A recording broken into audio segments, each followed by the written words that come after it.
Hello, and this is the Warforge with another hobby update. Today's episode, I've been repainting my Chaos Space Marine troops, and I've also slightly demonized, you could say, a Predator to have either twin heavy bolter or las cannon sponsons, whichever one they choose, because it looks very demonic. So we'll start off with the Chaos Space Marines.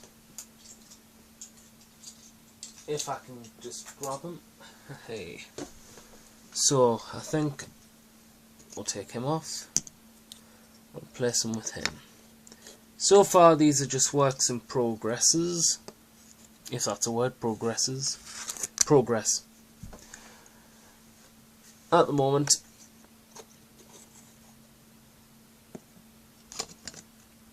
I'm just moving some stuff out of the way. I've basically, with the metalwork, so far I've been using what I did on my plasma pistol on my Chaos Lord, which was just base coat lead belcher metal on the metal areas, which are the backpack and the guns. And then I gave it a wash of hammerhead copper. Convenience, it was right next to the camera. The blue, like I did on my Lord, which was the base coat of Kildor Sky, and then a heavy dry brush of electric blue from Vigello. And the Kildor Sky was Citadel. Here's another two. The trims and the horns, I've decided to paint stone coal, cold grey from Vigello. Yes, I think it's called cold grey. Yeah, cold grey from Vigello. What I'm intending to do with the horns is give them a bada black wash. And the eyes, I'm going to paint Masharia Solar Orange, which is an old Citadel Foundation paint. Just to give it more of a scary, warm look to add to contrast or add to the cold feel. I'm going to base them in a snow colour to make a contrast with the blue armour. Plus it would be cool to have like in a winter theme. I'm a man of the snow. I like the snow.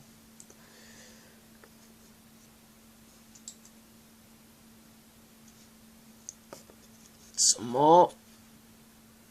For this little horn here, I'm going to do what I usually did with the more organic components like on my Lord, which were like the wing veins.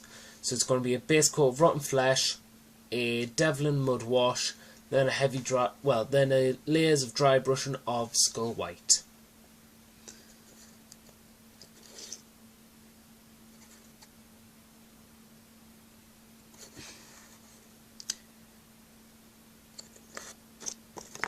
And another two. I've got about 3 more guys.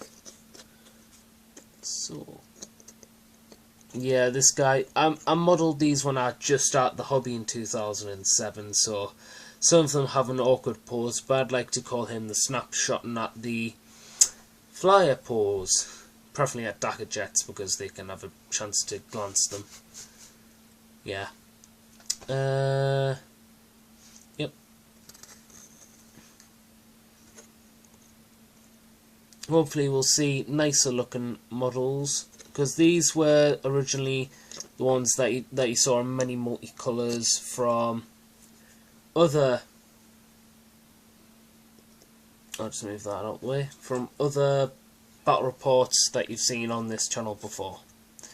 So I basically stripped them all with ferric power spray, but I would recommend anyone who's stripping with ferric power spray to put it in a plastic bag or 3 layers so that it doesn't leak. Stick all the minis in, spray around in the bag and spray on the minis, tie the bag up, shake it up for a minute or 2, then leave it for around about 2 days. A day and another day, yeah, 2 days. Because I left these lot for a day and they weren't fully stripped, but they were enough that it wouldn't block any details. And the last one so far, I'm just showing the ones that I've had the most progress on. so far these are the ones I've had the most progress on. The champions and some other guys I have got progress on, but not as much as these guys. So now it's on to the Predator.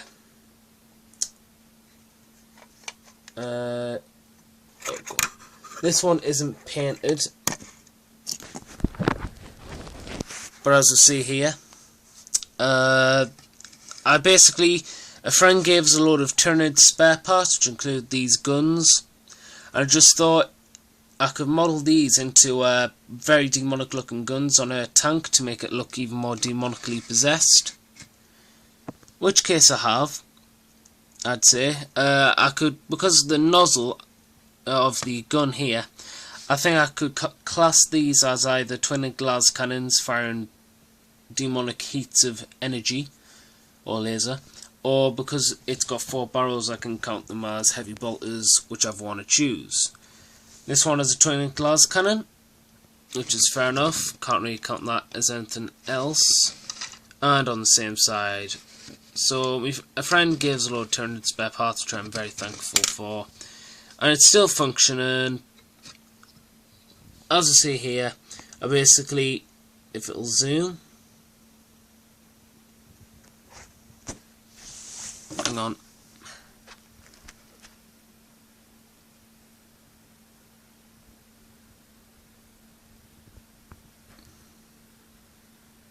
there we go, apologies. As I see there, it's zoomed in. At the moment I just chopped a bit off, then just super glued it to that bit of green stuff. What I am planning to do is get a little bit of mini put, model it around like a little ring or a little sausage, then put it around like a ring over the area where the two by the shadow where the two materials meet. So, and then just put like a little pin brick so that it looks more demonicized or like possessed. Yeah, possessed. That's a better word to call it, possessed. So it doesn't look like it's just been a glue job. I'm planning on, whenever I find me craft knife, taking that Nurgle icon off, because my Soulless Legion are undivided. As you see, that still opens and closes because I like doors that open and close. And I also added a icon which looks good as a banner on the back of it. So some eye candy for you there. And I stripped this with the same substance, and yet I didn't leave it for a full day, but I think I got the majority of it off, so when I spray I'll just add more black and it won't take out any details. So that's what I've been up to so far. Hopefully you'll see these in battle reports. You'll definitely see the Chaos Marines in more battle reports. And this is the Warp Forge signing out. And remember, keep forging.